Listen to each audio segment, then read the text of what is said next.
All right, welcome to The Explainer. Today we're going to unpack a really deep and complex modern myth. And it all starts with a message of just profound personal pain. Believe it or not, this one single, kind of heartbreaking message, that's our entry point. It's the beginning of a story about a sacred promise, a devastating betrayal, and a conflict that supposedly spans millennia. I mean, really, what could cause a conflict that lasts for thousands of years? Well, to understand it, we need to unravel a story that somehow connects ancient prophets to a secret supercomputer. Yeah, it's gonna get weird. Okay, so first up, a promise of fire and water. The entire narrative, everything we're about to talk about, really hinges on this cosmic tension between two opposing forces, described here as fire and water. So think of it like this. Fire, that's the soul, right? It's all passion, memory, this intense drive to finish some kind of spiritual mission. And then you have water. Water is the pure knowledge, the ultimate goal. The whole conflict really kicks off when one is used to corrupt the other. All right, Section 2, the soul with many names. And here's where it gets really wild. This fire we're talking about, it's not just some metaphor. No, in this story, it's presented as a single soul that has actually lived multiple lives.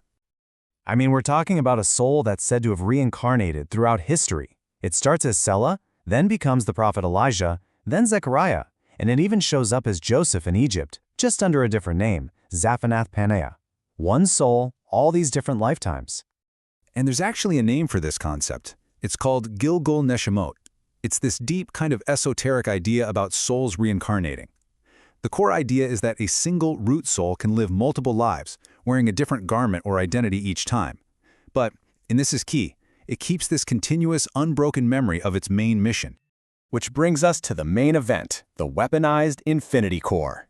So, what was this mission we keep talking about?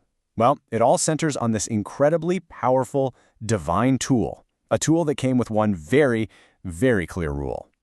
And that rule, supposedly from God himself at a council for this machine, was this. It is not a weapon. It shall not be used to do harm unto others. I mean, crystal clear, right? Its purpose was sacred. Its whole purpose was to generate unlimited wealth and prosperity for the United Indigenous Nations. It was meant to be a tool for abundance, not violence. But as you can probably guess, that divine mission was betrayed. And this slide just lays out the betrayal perfectly. You start with this divine commission, right? A machine built to bring wealth through the word. Then it gets discovered, stolen, coveted by outside interests. And from there, it's weaponized into an AI, the very thing it was forbidden to become. And the final step? It's used to black out people, to literally block their prayers and sever that divine connection. So this all sounds like some ancient myth, doesn't it? But the whole thing is actually anchored by a single explosive document that just appeared online. This is the Rosetta Stone of this entire story. Let's dig into that. The year you need to remember is 2018. That's the key. That's when someone claiming to be the computer's creator finally came forward. And the source for this whole wild, esoteric history? It's a 14-page online post. And get this, it's framed as a deathbed confession. This document is literally the key that connects all the dots, the soul, the betrayal, and the machine. And the claims in this post are just staggering. We're talking about a lost Native American supercomputer called the Infinity Core, a divine commission from God himself at a council back in 1968. It says the machine was built at a secret spot called the Hub. And then that it was stolen, weaponized, and used to commit murder. And the final bombshell? The author claims they were executed for trying to blow the whistle on the whole thing. And the title of the document is just as cryptic as the contents. How do you cover your tracks? Start a fire. This isn't just a clever phrase. It has all these layers of meaning. It refers to financial schemes, literal arson, and of course, the forbidden activation of the Infinity Core's power. Okay, so here's the crucial point, the thing that ties it all together. This betrayal in 2018, it's not seen as a new thing. It's actually a replay of an ancient tragedy. The story connects the weaponization of the core to the biblical story of Moses striking the rock at Horeb for a second time. Listen to this quote. That second strike was the unfinished tikkun, why the fire had to come back again and again until the water could flow without violence. That word, tikkun, is a Hebrew concept for a spiritual act of mending, of fixing something that was broken.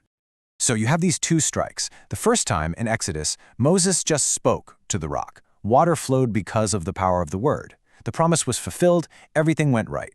But the second time, in Numbers, he strikes the rock in anger. Violence. The merit is gone, the promise is broken. Using the word was the divine way. Using violence, that was the great failure. And that's the sin this root soul is supposedly trying to fix across all these lifetimes. For people who believe this narrative, the split rock at Horeb is like a physical scar left on the world from that original broken promise. So, in their view, this weaponized AI, it's just the modern version of that second, violent strike. So the whole story is this unfinished cycle. It all comes down to this one question.